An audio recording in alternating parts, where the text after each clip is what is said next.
म्हणजे टिळक आणि गांधीजी यांचे मार्ग एकमेकांना पूरक आहेत असं काही लोक म्हणायला लागले.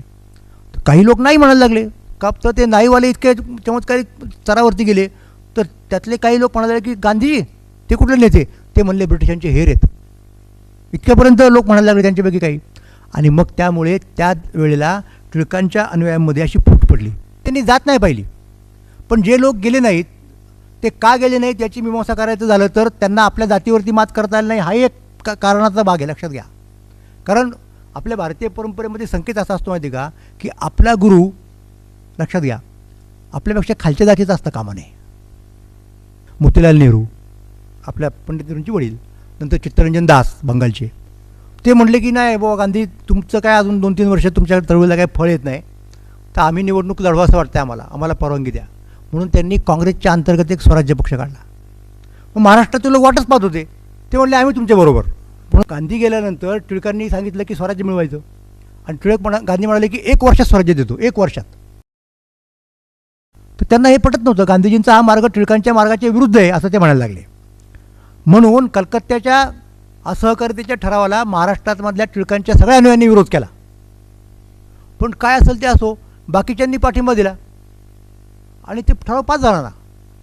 त्या पाठिंब्यामध्ये मुसलमान खूप होते, कारण त्यांना खिलाफतीचा प्रश्न लावून धरायचा होता. आणि त्यामुळं गांधीजींना सपोर्ट मिळाला कलकत्त्यात आणि असहकारितेची चळवळ काँग्रेसनी स्वीकारली असं झालं. आणि मग भारतभर काँग्रेसची चळवळ झाली. पण आता मुद्दा त्यातला असा आहे माहिती का, की ही गोष्ट झाली कुठली स्पेशल अधिवेशनाची. तर लोक म्हणल्यावर स्पेशल झालं ठीक आहे, तात्पुरतं ठीक आहे, पण याला जर खरोखर काँग्रेसचा भाग करायचा असेल तर काँग्रेसचं नेहमीचं अधिवेशन झालं पाहिजे रेग्युलर. ते पुढच्या काही 6 महिन्यांनी नागपूरला भरलं. तिथेही यांनी प्रयत्न केला विरोध करण्याचा गांधीजींना, पण तिथेही गांधींचा जय झाला. बंगालचे लोक गांधींना पाठिंबा द्यायला लागले. त्यामुळं महाराष्ट्रातल्या टिळकांच्या अनुयायांना फार मोठा धक्का बसला की आता आपण गांधींचं थोपू शकत नाही. बरं, आता गंमत अशी आहे की मग काय विरुद्ध बंड करायचं का, तर ते बंड करायची हिंमत होईना, पूर्ण मनापासून पाठिंबा पण देता येईना. मग ते काय म्हणायला लागले माहिती का, की पक्षाचा आदेश आहे ना, आम्ही वर्षभर गांधीजींना संधी देणार आणि मग त्यांची चळवळ जर खरोखर लोकांनी मान्य केली तर आम्ही बरोबर, नाही तर आम्ही आमचं मत वेगळं. करता करता वर्ष झालं. वर्षभरात यांना धड पाठिंबा देता आला नाही, धड विरोध करता आला नाही, अशा अर्धवट याच्यामध्ये. आणि त्या प्रक्रियेमध्ये त्यांच्यामध्ये दुफळी पडली. काही लोकांना असं वाटायला लागलं टिळकांच्या अनुयायांपैकी की गांधींचं नेतृत्व चांगलं आहे. शेवटी मार्ग वेगळे असतील टिळकांचे आणि गांधींचे कदाचित, पण आपल्याला शेवटी स्वराज्य पाहिजे ना. मग ते टिळकांच्या मार्गाने मिळालं काय आणि गांधींच्या मार्गाने मिळालं काय. नाहीतर साधनानाम अनेकता हे टिळकांनीच मान्य केलेलं आहे. टिळक कधीच म्हटलं नाही की एकच एक पाहिजे म्हणून साधन. पण या मार्गाने जाऊन पाहू. म्हणजे टिळक आणि गांधीजी यांचे मार्ग एकमेकांना पूरक आहेत असं काही लोक म्हणायला लागले. काही लोक नाही म्हणायला लागले का, तर ते नाहीवाले इतके चमत्कारिक स्तरावरती गेले. तर त्यातले काही लोक म्हणाले की गांधीजी ते कुठले नेते, ते म्हणले ब्रिटिशांचे हेर आहेत. इतक्यापर्यंत लोक म्हणायला लागले त्यांच्यापैकी काही. आणि मग त्यामुळे त्या वेळेला टिळकांच्या अनुयायांमध्ये अशी फूट पडली सरळ. काही लोक असे होते टिळकांच्या अनुयायांमध्ये की गांधींचं राजकारण हे टिळकांचं राजकारणाला पुढं नेणार आहे, पूरक आहे, म्हणून आपण त्यांना पाठिंबा द्यायचा. काही म्हणायला लागले की नाही, गांधींचं राजकारण हे टिळकांच्या राजकारणाच्या विरुद्ध आहे. इतकंच नव्हे तर टिळकांचं राजकारण हाणून पाडणार आहे, आपलं नेतृत्व संपवणार आहे, त्यामुळं त्यांना विरोध करायचा. असे 2 तट पडले. आणि त्या 2 तटामध्ये मारामाऱ्या झाल्या सगळ्या स्तरावरती. फक्त तुम्हाला नावं सांगतो मी कोण कोण नेते होते या 2 तटांचे वेगवेगळ्या. पुण्यामध्ये नचिम केळकर हे जे केसरीचे संपादक झाले टिळकांच्या नंतर, ते गांधींच्या विरोधामध्ये होते. त्यांना मार्ग मान्य नव्हता. पण पुण्यामधले अतिशय महत्त्वाचे दुसरे नेते शिवरामपंत परांजपे यांनी काळ नावाचं वर्तमानपत्र चालवलं, ते टिळकांच्या बाजूला होते, गांधींच्या बाजूला आले. वासुकाका जोशी टिळकांचे उजवे हात गांधींच्या बाजूला आले. त्याच्यानंतर खाडिलकर जे टिळक असताना केसरीचे संपादक होते, ते गांधींच्या बाजूने आले. पण केळकरांकडे केसरी असल्यामुळे केळकरांच्या म्हणण्याला जास्त महत्त्व आलं की शेवटी अधिकृत गादी कोणती टिळकांची, ती म्हणजे केसरी आहे. तर ही पुण्याची गोष्ट. तर पुण्याच्या बाहेरच्या अनुयायांचं पहा. मुंबईमध्ये बॅरिस्टर बाप्टिस्टा होते, गांधींच्या विरोधामध्ये गेले. नंतर तरुण काही मुलं होती मुंबईमध्ये, ती गांधींच्या विरोधामध्ये गेली. डॉक्टर वेलकर म्हणून होते उदाहरणार्थ. असे अनेक लोक होते. नंतर तिकडे विदर्भ हा एक टिळकांचा बालेकिल्ला होता. विदर्भात दादासाहेब खापर्डे गांधींचे कट्टर विरोधक, सहज दुसरे एक होते अभ्यंकर, गांधींचे विरोधक, पण त्याचबरोबर वीर वामनराव जोशी गांधींच्या बरोबर गेले. महत्त्वाचे नेते होते विदर्भामध्ये, लक्षात घ्या. आणखीन बापूजी आणे, ते कधी गांधींकडे कधी टिळकांकडे, म्हणजे असं त्यांचं लटपटीत होतं. आणि बेळगावमधले गंगाधरराव देशपांडे हे गांधींकडे गेले. अशा प्रकारे महाराष्ट्रभर टिळकांच्या अनुयायांमध्ये अशी फूट पडली. काही गांधींकडे गेले, काही टिळकांकडे गेले. आणि मी तुम्हाला मागाशी सांगितलं, त्यांनी आपापसामध्ये खूप संघर्ष केला सगळ्या स्तरावरती. म्हणजे मारामारा झाल्या, डुकी फोडली, दप्तरं पळवली एकमेकांची, सगळ्या गोष्टी झाल्या. एकमेकांची विरुद्ध उमेदवार उभे केले, पाडले. म्हणजे आज आपण राजकारणात जे जे काही बघतो ते सगळ्या प्रकारच्या काळात झालेले, म्हणजे ते मनापासून होतं, समजून घ्या. आणि म्हणून एक गोष्ट मी तुम्हाला मुद्दाम सांगतो की महाराष्ट्रामध्ये गांधींचं नेतृत्व रुजवण्याचं काम हे महाराष्ट्रातल्या ब्राह्मणांनी केलं आहे. हे सगळे लोक ब्राह्मण होते, कारण टिळकांचे अनुयायी ब्राह्मणच बहुतेक ना, म्हणजे बहुसंख्य. तर त्यांच्यातच 2 गट पडले. त्यामुळं गांधीवादाचे सगळे मुख्य भाष्यकार जे आहेत ना, ते महाराष्ट्रातले ब्राह्मण आहेत. मग ते जावडेकर असतील, ते धर्माधिकारी असतील, विनोबा भावे असतील. विनोबा भावे तर पहिल्यांदा गेले गांधीजींच्याकडं, मग तिथे त्यांनी जात नाही पाहिली. पण जे लोक गेले नाहीत ते का गेले नाहीत याची मीमांसा करायचं झालं तर त्यांना आपल्या जातीवरती मात करता आलं नाही, हा एक कारणाचा भाग आहे, लक्षात घ्या. कारण आपल्या भारतीय परंपरेमध्ये संकेत असा असतो माहिती का, की आपला गुरु, लक्षात घ्या, आपल्यापेक्षा खालच्या जातीचा असतं कामा नये. बरोबरीचं चालेल, वरचं असलं तर काय बिघडतच नाही, पण खालचं असतं कामा नये.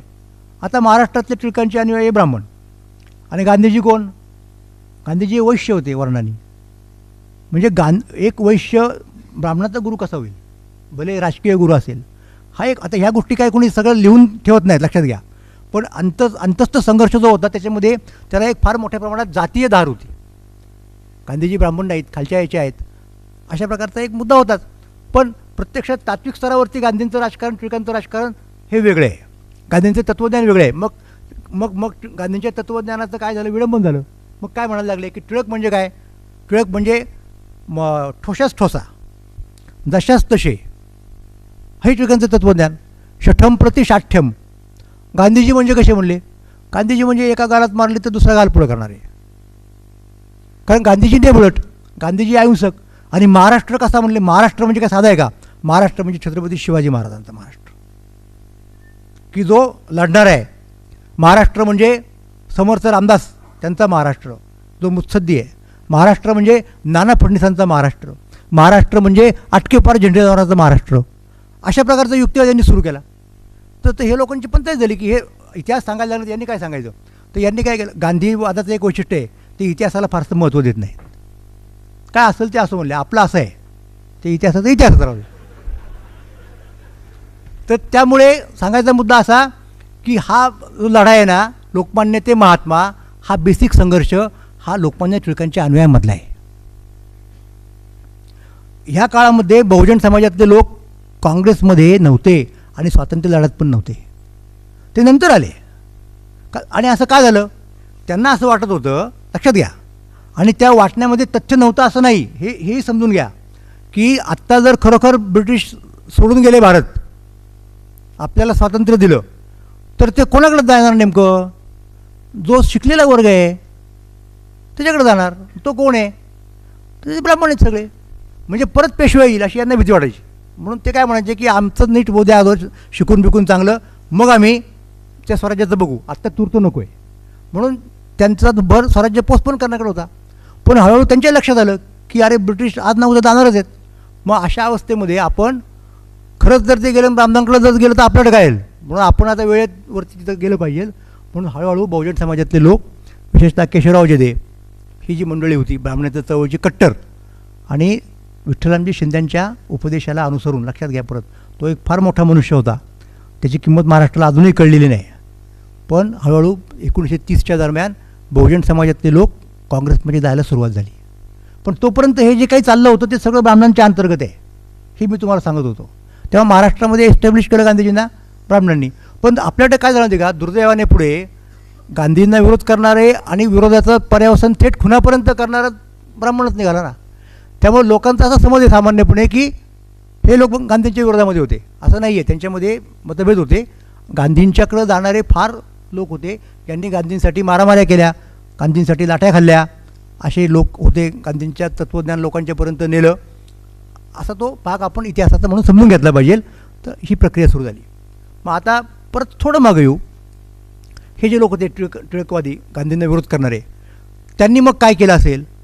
त्यांनी ठरवलं की गांधी म्हणतात निवडणुका लढवायच्या, ते बरोबर नाही, निवडणुका लढवल्या पाहिजेत, कौन्सिलमध्ये गेलं पाहिजे, तिथं आपण जायचं आणि सरकारची अडवणूक करायची विरोधी पक्ष म्हणून.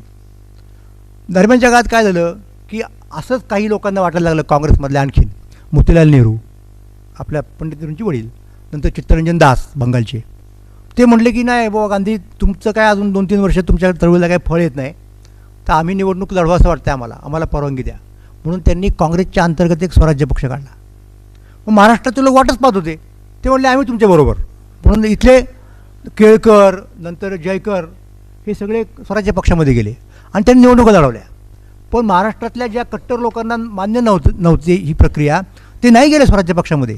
ते म्हणले आम्हाला निवडणुका नाही लढवायच्या. तेव्हा महाराष्ट्रात फेरवादी आणि नाफेरवादी अशी एक लढाई झाली. तर टिळकांचे बरेचसे अनुयायी जे गांधींकडे आले होते ते नाफेरवादीच राहिले. स्वराज्य पक्षाच्या माध्यमातून प्रयत्न करून पाहिला, पण तिथेही त्यांना गांधींचं नेतृत्व हलवता येणार, ते तसंच राहिलं. कारण स्वराज्य पक्षाने काय फार मोठा फरक पडतो असं दिसेना. पण दरम्यानच्या काळात काय झालं माहिती का, आणखीन गमत सांगतो. स्वराज्य पक्षातल्या लोकांना महाराष्ट्रातल्या या लोकांचं वर्तन पसंत पडेना, म्हणून मोतीलाल नेहरूंनी महाराष्ट्रातले जे लोक होते स्वराज्य पक्षाचे, केळकर, जयकर, यांना एक दिवशी काढून टाकलं. मग आता आली यांची पंचायत, परत काय करायचं, विरोध तर करायचा आहे गांधीजींना. मग त्यांनी काय केलं माहिती का, आणखीन एक पक्ष काढला, त्याचं नाव प्रतिसहकार पक्ष. कशाला? गांधींना विरोध करायला. त्या प्रतिसहकार पक्षाने काँग्रेसच्या विरोधात निवडणुका लढवल्या पुढे. कारण मग गांधींच्या लक्षात आलं की ठीक आहे, हा एक टप्पा झाला, आता आपण सगळ्यांनाच निवडणुका लढवायला परवानगी द्या. मग काँग्रेस विरुद्ध प्रतिसहकार पक्ष त्याला निवडणुका, तिथेही प्रतिसहकार पक्षाचा पराभव झाला. सामान्य माणसं हळूहळू गांधींकडे जायला लागली, तर तो प्रयोग फासला. तिथून पुढे आणखीन काही वर्ष गेली, मग त्यांनी आणखीन एक पक्ष काढला, त्याचं नाव लोकशाही स्वराज्य पक्ष. त्यांनी निवडणुका लढवून पाहिल्या, तोही प्रयोग फासला. मग सगळ्यात शेवटी त्यांनी काय केलं, ते हिंदू महासभेत गेले आणि स्वातंत्र्यवीर सावरकरांना सांगितलं की तुम्ही आमचे नेते आता. कारण सावरकर तिकडे अंदमानमध्ये होते, त्यांना ब्रिटिश सरकारने काहीतरी 22 साली सोडलं, ते आले परत भारतामध्ये, पण त्यांच्यावरती बंदी घातली चळवळ राजकारण करायला. त्यांना रत्नागिरीत ठेवलं, स्थानबद्ध केल्यासारखं, सार्वजनिक सभेत बोलायचं नाही, राजकारण करायचं नाही, वगैरे वगैरे वगैरे. तर 37 सालापर्यंत सावरकर तसेच होते ना. पण 37 साली काय झालं माहिती का, की निवडणुका झाल्या. त्या निवडणुकात काँग्रेसचा जय झाला आणि काँग्रेसचं सरकार प्रांतिक सरकार होणार मुंबई राज्याचं असं ठरलं, त्यांना बहुमत मिळालं. पण त्याच वेळेला झालं असं माहिती का, की काँग्रेसने काही अटी घातल्या होत्या. त्या अटीचं बोला, मग आम्ही घेऊ सरकार चालवायला, मग शपथ घेऊ, असं काँग्रेसचे लोक म्हणायला गेले. तर ब्रिटिश सरकारची पंचायत झाली, त्या अटीचं त्यांना मान्य करता येत नव्हत्या. आणि तसंच तर ठेवता येत नाही सरकार, म्हणजे बिन सरकारचं राज्य ठेवता येत नाही, कारण एवढं सगळा कायदा केला, घटना केल्या, पुढं काय होणार. म्हणून त्यांनी काय केलं, दुसऱ्या पक्षाला ऑफर दिली की तुम्ही करता का. तर एका पायावर तयार होते. लोकशाही स्वराज्य पक्षाचे लोक पुढे आले आणि त्यांना ब्राह्मणाचे लोक मिळाले. त्या दोघांचं कॉलिशन मिनिस्टर झाली. बहुमत नव्हतंच, पण सरकारने पाठिंबा दिला. मग ते जमनादास मेहता हे पहिले मुख्य प्रधान झाले मुंबई राज्याचे, आणि त्यांच्याबरोबर कुपर होते. कुपर आणि मेहता असं त्या दोघांचं मंत्रिमंडळ झालं. आणि त्या मंत्रिमंडळाने पहिला ठराव असा केला आल्या की सावरकरांना सोडायचं 37 साली. आणि सावरकर मुक्त झाले. आणि मुक्त झाल्यानंतर ते काही दिवस लोकशाही स्वराज्य पक्षात आल्या, कारण मी म्हणले टिळकांचा अनुयायी आहे, हा टिळकांचा पक्ष आहे, काँग्रेसमध्ये मी जाणारच नाही. आणि काही दिवसांनी त्यांना कळलं की लोकशाही स्वराज्य पक्षात काय अर्थ नाही. आणि त्यावेळेला मुसलमानांचा प्रश्न एक तीव्र स्वरूप धारण करत होता. त्यांना आवरण्यासाठी हिंदू महासभा त्यांना योग्य वाटली, म्हणून ते हिंदू महासभेत गेले आणि हिंदू महासभेचे अध्यक्ष झाले.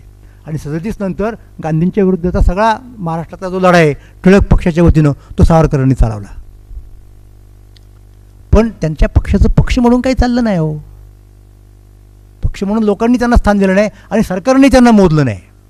सरकारने 2च पक्षांना जवळ केलं, म्हणजे वाटाघाटी करण्यासाठी, एक काँग्रेस आणि दुसरी मुस्लिम लीग. तिसरा नामधारी तो लॉर्ड वेव्हेल नावाचा एक मनुष्य आला होता. काही दिवस तो गव्हर्नर जनरल होता, सैन्यामधनं आला. त्याला असं वाटलं की अरे आपण एक गोष्ट करूयात की प्रोटोकॉल वगैरे बाजूला ठेवू, हा हिंदुस्थानच्या स्वातंत्र्याचा प्रश्न खरंच महत्त्वाचा आहे, तर आपण इथल्या मुख्य लोकांना अनौपचारिकपणे बोलू, सगळ्या क्षेत्रातल्या, राजकारणातलं असं नव्हे, आणि त्यांच्याशी चर्चा करून ठरवू काय करता येईल. म्हणून त्यांनी सांगितलं आपल्या सेक्रेटरीला की यादी तयार कर, हिंदुस्थानातले मुख्य माणसं कोण, काय 15, 20, 25. मग त्यांनी तयार केली. साहजिकपणे त्याच्यामध्ये नेहरू आले, गांधी आले, नंतर आणखीन वल्लभभाई पटेल आले, बाकीच्या क्षेत्रातले कोण, टाटा आला आहे, बिर्ला आले, इंडस्ट्रियल इस्टेट म्हणल्या अमुक तमुक. मग त्याच्यामध्ये सावरकरांचं नाव आलं. तर गंमत सांगतो तुम्हाला, त्या सेक्रेटरीने नाव पाठवलं यांच्याकडे, वेवेलकडं.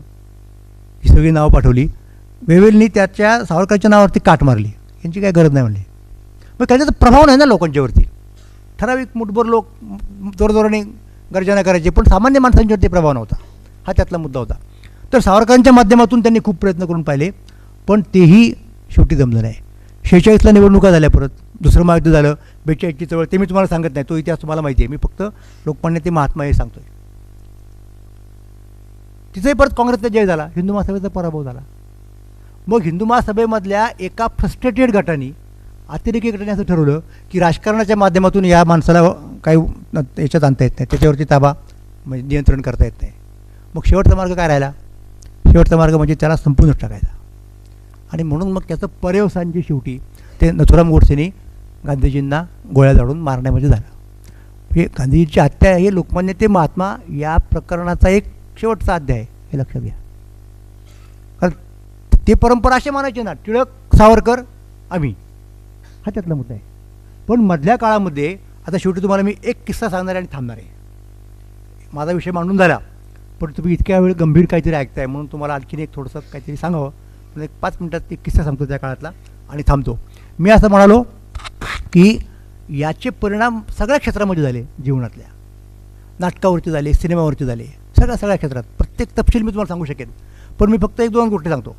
त्यातली एक गोष्ट कोणती आहे की आपला पोशाख. पुण्यातले लोक त्या काळामध्ये, माहिती आहे तुम्हाला, पुणेरी पगडी प्रसिद्ध होती.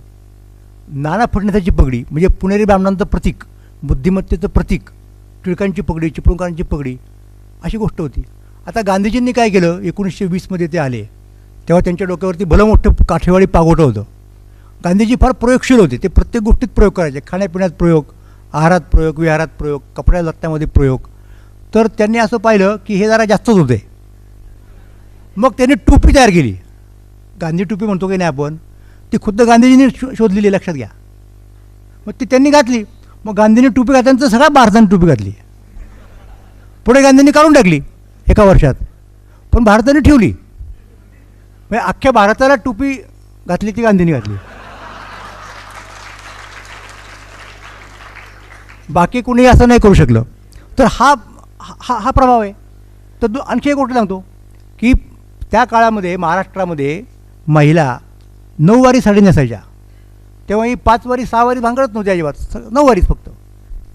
तर झालं असं माहिती का की काँग्रेसने सेवादल स्थापन केलं आणि गांधीजींचं एक वैशिष्ट्य काय, गांधीजींनी स्त्रियांना राजकारणामध्ये आणलं, पक्षकार्यामध्ये आणलं, स्वातंत्र्याच्या लढाईत उतरवलं, रस्त्यावरती चळवळीत मोर्चे काढणार, प्रभात फेऱ्या काढणार, हे सगळ्या गोष्टी गांधीजींनी केल्या, सत्याग्रह करणार, ह्या सगळ्या गोष्टी केल्या. मग त्या सेवादलाच्या शाखा भरायच्या, त्या कवायत करायच्या, झेंडावंदन करायच्या. मग त्यांच्या असं लक्षात आलं की ही 9 वारी साडी ही फार नको तेवढी मोठी आहे, तिची काही गरज नाही, आणि त्याच्यामध्ये इकॉनॉमी आहे पाहा ना परत. मग आता काय करता येईल याच्यावरती, सुटसुटीत काहीतरी असं वस्त्र पाहिजे. म्हणून सेवादलामधल्या बच्चूबाई वागळे नावाच्या एका बाईनी त्यातले 3-4 वार कट करून टाकले आणि बिनकास्ट्याची 6 वारी पातळ तिथे त्याने आणलं. म्हणजे हे काँग्रेसची देणगी आहे, लक्षात घ्या. तर मी तुम्हाला सांगतो की असे प्रत्येक गोष्टीत परिणाम झालेले आहे महाराष्ट्रामध्ये. आणि ह्या पगडीचं सांगितलं ना तुम्हाला मी. तर आता प्रश्न आला की गांधीजींच्या प्रमाणे टोपी घालायची म्हणजे आपण गांधींचे अनुयायी होऊ. तर पुण्यातले सगळे आणि महाराष्ट्रातले सगळे ब्राह्मण हे पगडीवाले, त्याच्यातले बरेचसे गांधींकडे गेले. मग त्यांच्यापुढे प्रश्न पडला की आपण गांधींचं अनुयायी झालो खरं, पण जोपर्यंत टोपी घालत नाही तोपर्यंत पूर्ण अर्थाने अनुयायी आपल्याला कोणी समजणार नाही. म्हणून आपण सुद्धा आता टोपी घातली पाहिजे, पण ती कशी घालणार? एकतर पिढ्यानपिढ्या ती एक identity, it was a part of identity. असं काय करता ते विशिष्ट पद्धतीने, बरं ती दिसायची पण चांगली, रंगीबेरंगी असायची. तसं टोपीचं काय, बरं ती खादी, त्या काळची खादी फार वेगळी. आत्ता निदान टोपीला चांगली जे लोक घालतात ते अतिशय चांगली टोकदार वगैरे असते. खादी पण त्याच्यामध्ये पॉलिस्टर घालतात लोक, तसं पूर्वी नव्हतं. पूर्वीची खादी म्हणजे हाताने विणलेली, सुतकालेलं आणि अत्यंत ओबडधोबड.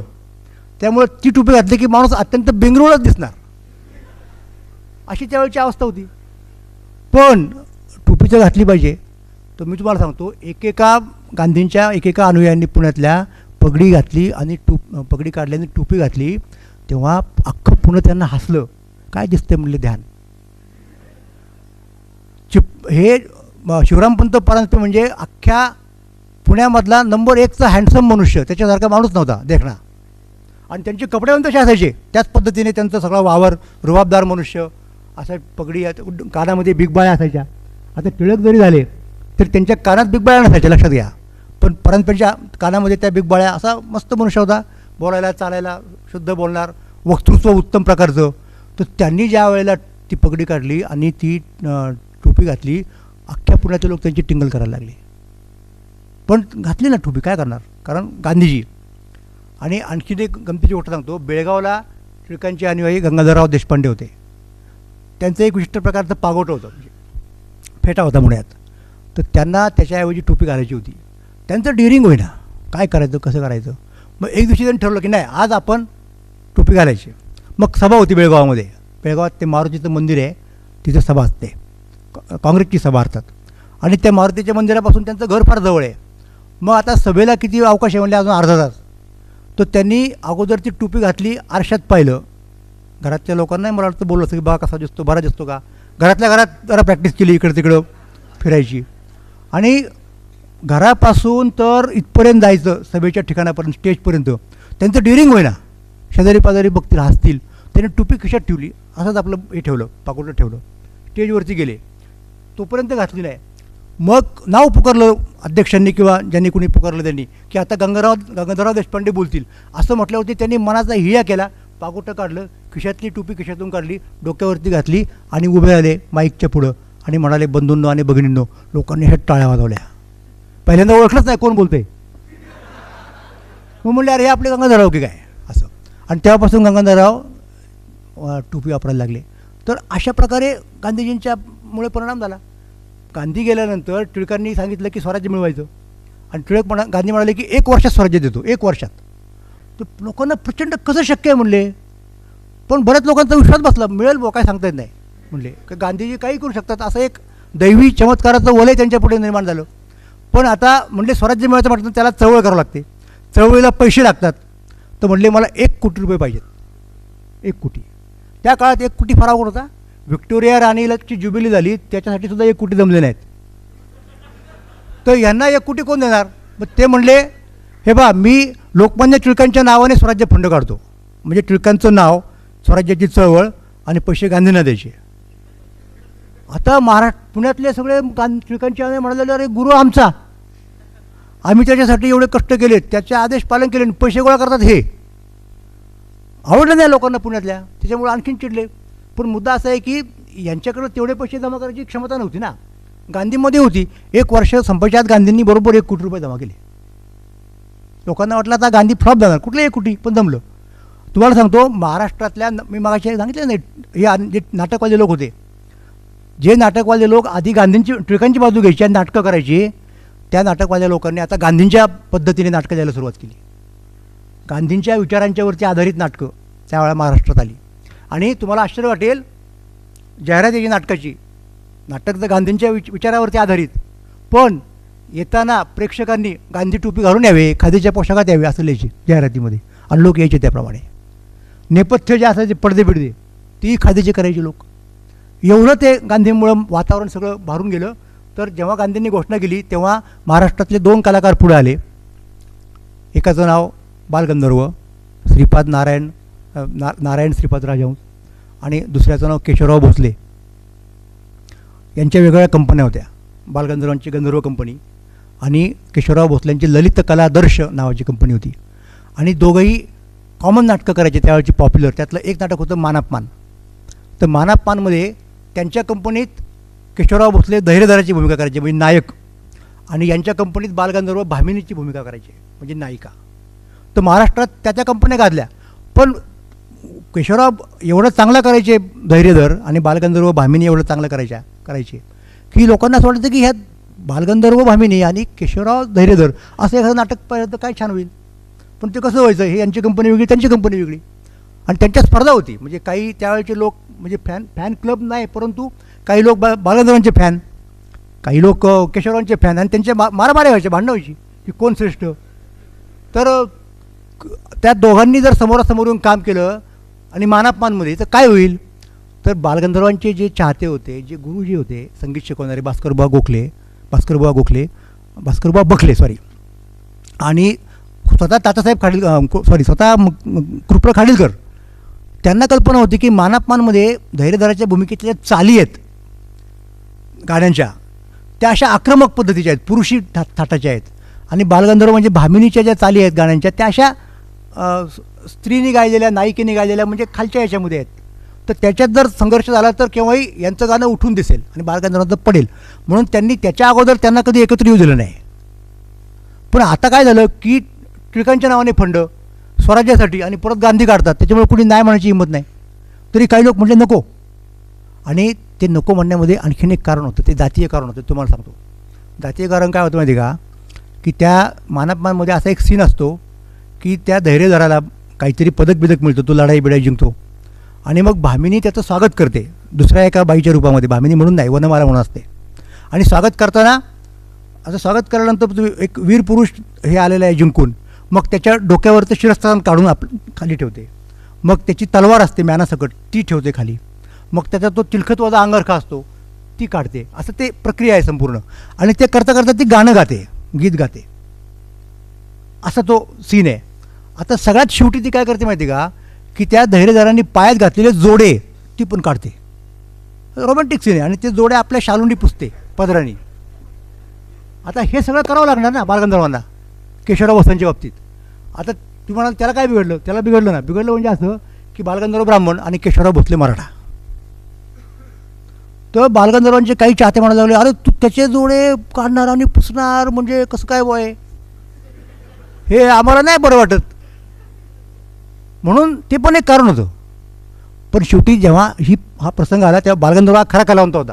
त्यांनी पाहिलं की नाही आता संधी आहे आणि आपण घेतली पाहिजे, म्हणून दोघांनी संयुक्त मानापमान करायचं ठरवलं. त्याला नाव दिलं संयुक्त मानापमान, गंधर्व कंपनी आणि ललित कलादर्श. आणि मुंबईमध्ये बालेवाला थिएटरमध्ये तो प्रयोग झाला. अख्ख्या महाराष्ट्रातले श्रीमंत लोक तिथे आले तिकीट काढून. म्हणजे तिकिटाचे दर जास्त होते, नेहमीसारखे नव्हते, सामान्य माणसाला पडणार नव्हतेच. तर खास सगळे धनिक आले आणि तो प्रयोग झाला. खूप पैसे गोळा झाले, ते दुसऱ्या दिवशी गांधींना दिले स्वराज्य फंडाला. पण मुद्दा तो नाही. मग जेव्हा बालगंधर्वांच्या काही चाहत्यांनी नाटकाला आम्ही आलेच नाहीत मुंबईमध्ये असून सुद्धा, बरं, कारण हे होणारे सगळं त्यांना कल्पना होती आणि बालगंधर्व फिके पडणार ही माहिती होतं त्या नाटकामध्ये. आणि मग सांगायचा मुद्दा म्हणजे असा शेवटचा की तो सीन आला ना, धैर्यधर आला तसं जिंकून बिंकून तो त्याच्या दोन काय 4 चान लागले आणि ती भामिनी म्हणायला लागली ते काय असेल ते गीत. आणि गीत गाता गाता तलवार वगैरे ते सगळं झालं आणि शेवटी तिने जोरात नाद घातला. तर मी तुम्हाला सांगतो केशवराव भोसले हा एवढा मोठ्या मनाचा मनुष्य होता. तर बालगंधर्व त्यांना थोडे वयाने वडील होते, 2-4 महिने. तर नाटक सुरू व्हायच्या आधी केशवराव म्हणले बालगंधर्वांना, म्हणले दादा, तर ते दादा म्हणायचे, तो तेवढा जोड्याचा प्रयोग नको करायला म्हणले आपण, म्हणजे तो सीन तेवढा करायला नको, मला आवडत नाही म्हणले, म्हणजे मला पटत नाही व्यक्तिशः, तुम्ही एवढे मोठे कलाकार माझ्यापेक्षा आणखी ज्येष्ठ. तो बालगंधर्वही तेवढाच मोठा मनुष्य. बालगंधर्व नाही, तो नाटकातला सीन आहे आणि मी तो करणारच. आणि त्याप्रमाणे खरोखर केशवरावांचं न ऐकता त्यांनी त्यांच्या त्या जोड्यांना चढावाला असा हात घातला.